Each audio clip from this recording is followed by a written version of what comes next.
امریکی انتخابات وہ الیکشن ہوتے ہیں جس پر پوری دنیا کی نظریں ٹکی ہیں. حالانکہ اس الیکشن کے نتائج کا فیصلہ دنیا کے مفادات پر نہیں، یہ فیصلہ امریکی مسائل کی بنیاد پر ہوتا ہے. اور امریکی مسائل بڑے عجیب ہیں.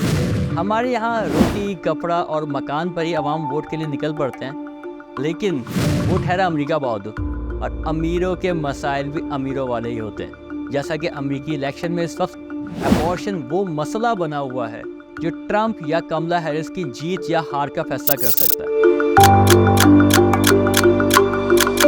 لیکن آخر اس کی وجہ کیا ہے؟ ابارشن کیوں اس وقت امریکی انتخابات میں سب سے بڑا مسئلہ قرار دیا جا رہا ہے؟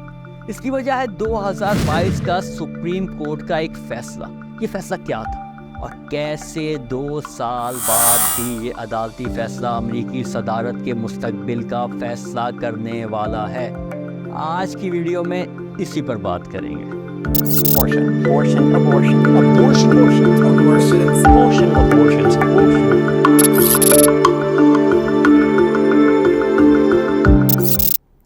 انیس سو 73 سے پہلے تک امریکی قانون ابارشن کے معاملے پر تقسیم تھا.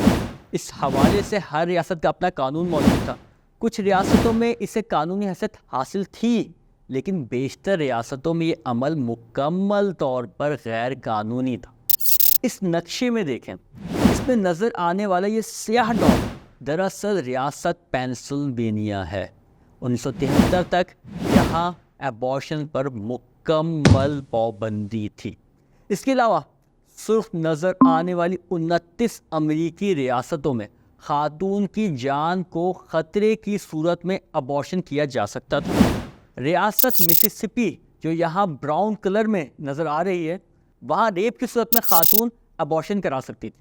الاباما سمیت 2 ریاستیں جو یہاں اورنج کلر میں نظر آ رہی ہیں، وہاں صحت کو لاحق خطرات کی صورت میں خواتین ابارشن کرا سکتی تھیں.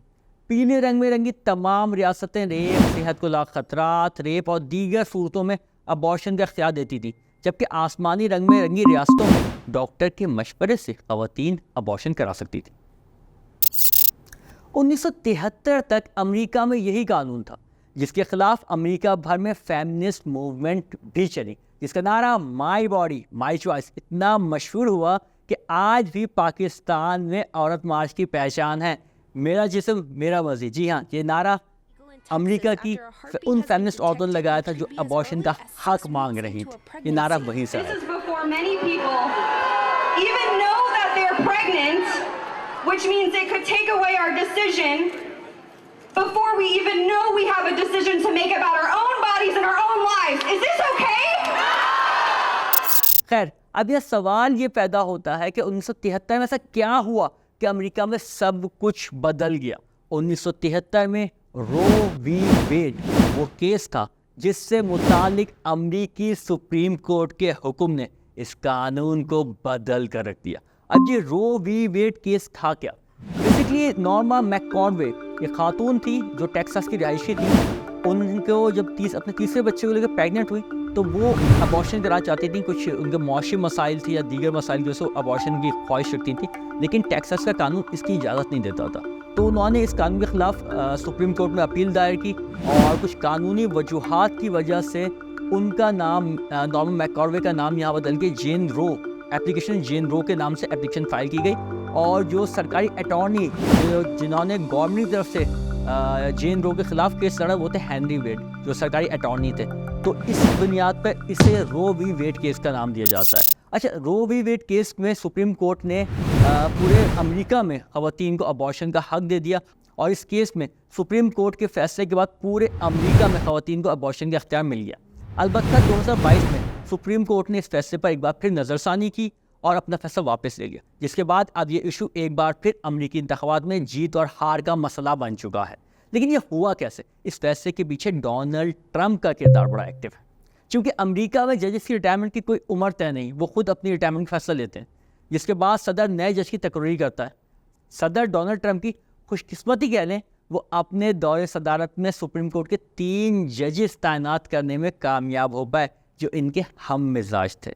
اور ابارشن سے متعلق یہی سپریم کورٹ کے 50 سال پرانے فیصلے کی وجہ بنا. جس کے بعد ابارشن کو قانونی تحفظ دینے یا نہ دینے کا اختیار ایک بار پھر امریکی ریاستوں کو دے دیا Loud گیا. and clear. It's empowering to feel a sense of community and to know that, you know, we are in this together. We're going to fight this. اب تھوڑا امریکی الیکشن پہ واپس آتے ہیں. امریکہ میں ڈیموکریٹ رجسٹرڈ ووٹرز کی تعداد 27%، ریپبلکنز رجسٹرڈ ووٹرز کی تعداد 27 سے 28% ہے، جبکہ 45% ووٹرز ایسے ہیں جو انڈیپینڈنٹ سمجھے جاتے ہیں، اور یہی 45% امریکی ووٹرز امریکی صدر کا انتخاب کرتے ہیں.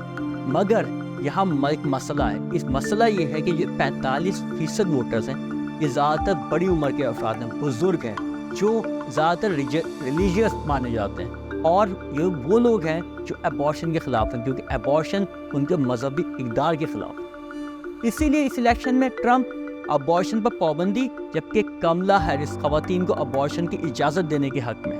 اب اس بنیاد پر جو 45% ووٹرز کی اکثریت ہے، یعنی بزرگ ووٹرز ہیں، ان کی حمایت ٹرمپ کو مل سکتی ہے.